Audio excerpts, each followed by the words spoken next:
Compañeros de los medios de comunicación, tengo el gusto de que me acompañen los diputados por mi partido, el Revolucionario Institucional, el diputado Onésimo Mariscal, Antonio Benítez Lucho, Benjamín Clarión y un servidor. Hoy queremos compartir con ustedes que gracias a un esfuerzo que se hizo la semana pasada hemos logrado sacar un dictamen en la Comisión de Hacienda respecto a la ley del impuesto sobre la renta para poder exentar a los pensionados y jubilados de este país hasta 25 salarios mínimos. Como ustedes saben, la medida de exención anteriormente a esta decisión, que ya cuenta con un dictamen que esperemos pase el próximo jueves al pleno de esta Cámara para ser aprobado, contenía esa posibilidad hasta 8 salarios mínimos. Pensando más que en un acto de derecho fiscal, hemos pensado en un acto de justicia.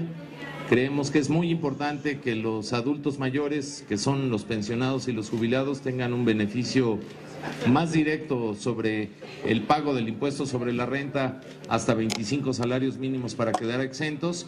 Y hoy hemos querido, como fracción parlamentaria del PRI, después de que esta es una batalla que ya se había dado en la Comisión de Seguridad Social, pero que tenía que tener el dictamen de la Comisión de Hacienda, el que podamos echarlo para adelante. Lamentamos el que hoy no haya sido agendado el tema, pese a que hay otro tipo de dictámenes de la misma comisión, pero hemos exhortado respetuosamente a la Junta Directiva y a la Presidencia de la Comisión de Hacienda para que se haga lo propio en el próximo jueves, y estamos seguros que así será, y queremos manifestar nuestro apoyo pleno y respaldo como fracción parlamentaria del Partido Revolucionario Institucional a esta medida que impulsamos el miércoles pasado en la Comisión de Hacienda.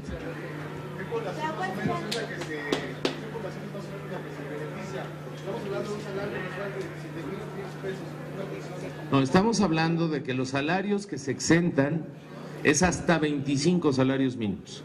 Eso implica 40 millones de pesos de pensión. Es decir, los mexicanos que ganen de 1 a 25 salarios mínimos, que son hasta 40,000 pesos, están y quedarían, en caso de ser aprobado, como confiamos con nuestra mayoría y con el impulso de nuestra fracción de este tema, el que se apruebe, quedarían exentos del impuesto sobre la renta. Estamos hablando del orden de más de 3 millones de personas. No lo puedo dar exacto porque aquí no solo son los regímenes de pensiones del Instituto Mexicano del Seguro Social, del ISSSTE, de Pemex, de CFE, sino también les recuerdo que hay sistemas pensionales en el sector privado que no contabilizan en los dos grandes institutos que son el IMSS y el ISSSTE. Por lo tanto, la población beneficiada es mucho más. Por eso, lo que yo destacaría de esta medida es que es un acto de justicia social, sí que tiene que ver con lo fiscal, pero nos parece que las personas que durante toda su vida cumplieron sus obligaciones fiscales, es injusto que al término de su vida, con además un país con muy bajas pensiones, todavía pague el impuesto sobre la renta. Esta es una medida que le va a hacer a los pensionados y jubilados hasta ese monto, que me parece que es la población, digamos, el grueso de la población que abarca más personas, va a tener más dinero en su bolsillo, y eso hace que los pensionados y los jubilados puedan tener una vida más digna, pese al deterioro gradual que particularmente en esta década han perdido el valor per cápita de las pensiones desde el punto de vista monetario. Este es dinero constante y sonante a los bolsillos de los pensionados y los jubilados.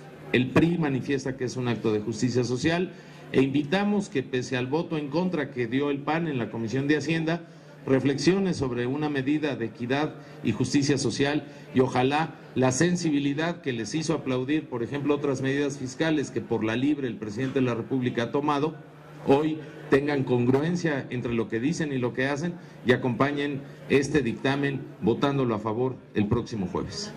Sí, diputado, uno de los temas que está atorado en la Cámara de Diputados, entiendo en la Comisión de Hacienda, tiene que ver con las reformas pendientes en materia de banca de desarrollo. Quiero saber cómo van las negociaciones en este momento y si hay posibilidad de que se apruebe en este periodo ordinario. Sí, con gusto.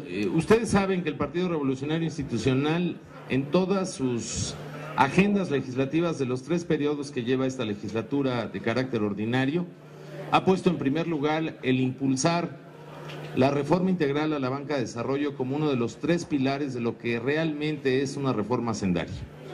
En la misma sesión del miércoles pasado, hago notar que en la orden del día, una vez más, la mesa directiva, pese a que la habíamos exhortado, no había agendado ni el tema de pensiones al que ya me referí, ni el tema de la banca de desarrollo. Por mayoría, 17 votos a favor, 5 en contra, evidentemente del Partido Acción Nacional, pudimos modificar esa orden del día. Y les informo y les comparto que la iniciativa de la Ley Nacional del Sistema Nacional de Banca de Desarrollo fue aprobada ya en lo general.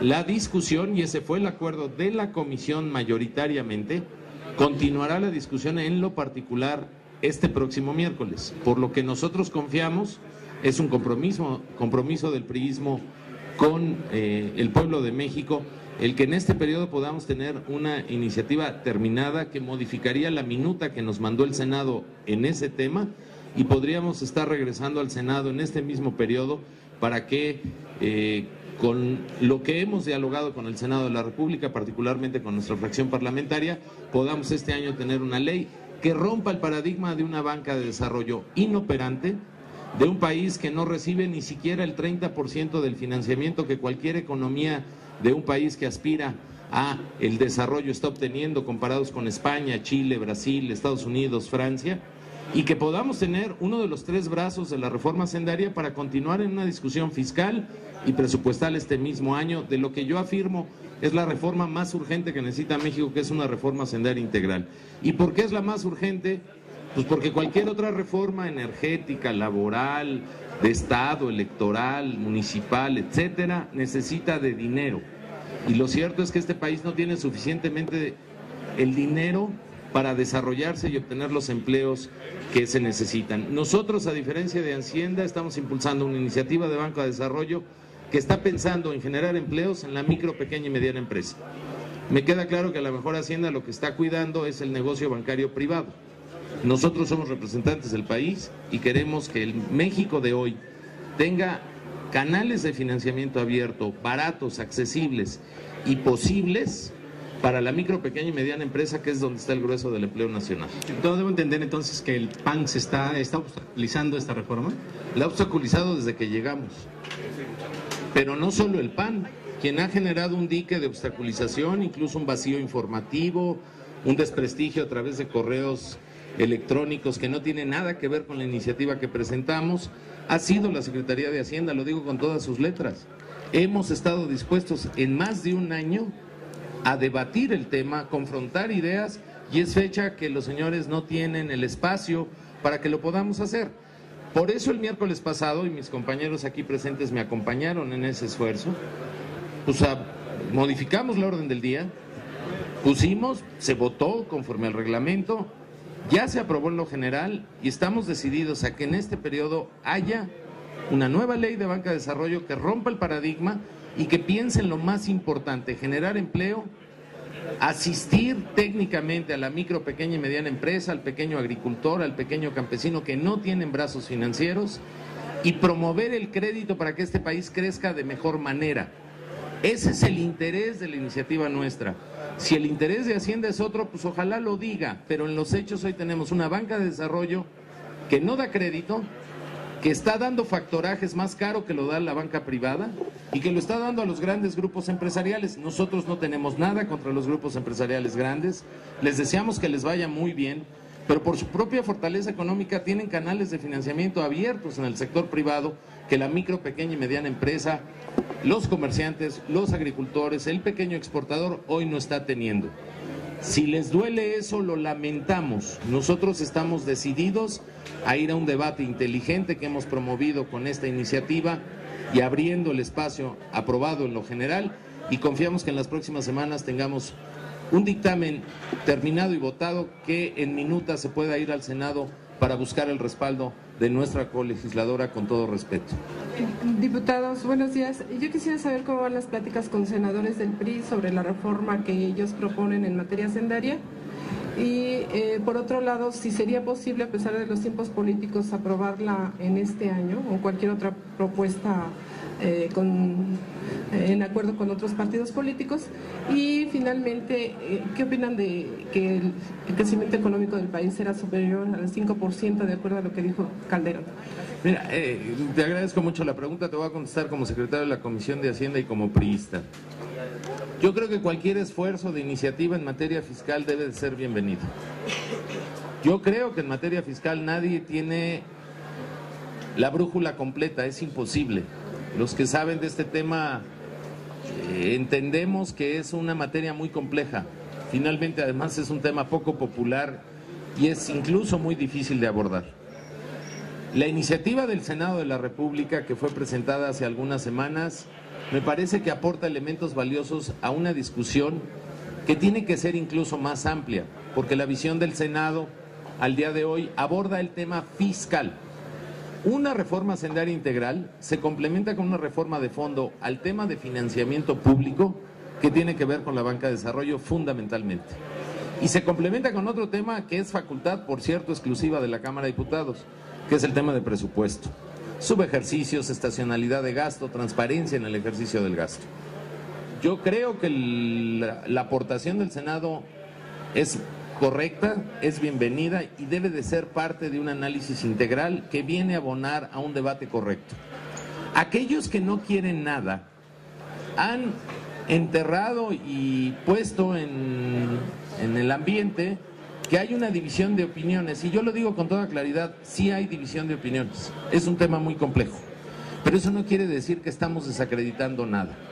Saludamos una bienvenida de compañeros de nuestro partido. El PRI hoy está más unido que nunca, y para muestra no solo en lo fiscal, sino en temas más complejos como lo que acaba de pasar en el Estado de México, y estoy convencido que estamos decididos a intentar que en este año haya una reforma hacendaria integral porque el país lo requiere.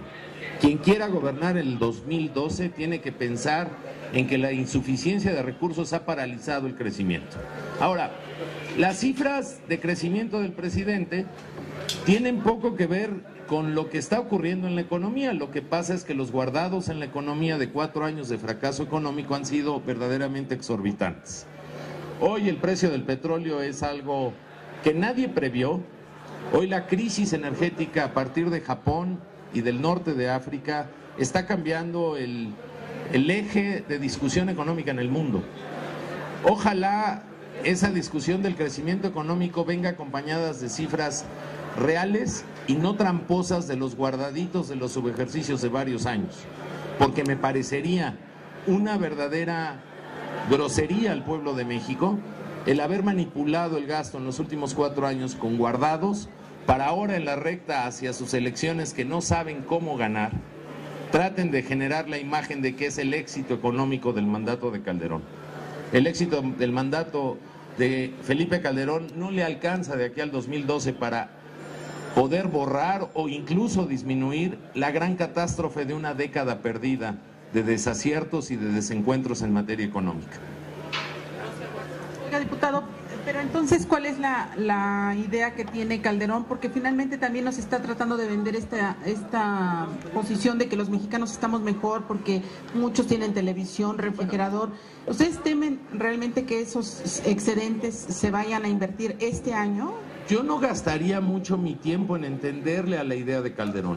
Cuando tiene un secretario de Hacienda que cree que con 6,000 pesos se vive bien, la verdad yo tengo cosas más importantes que hacer.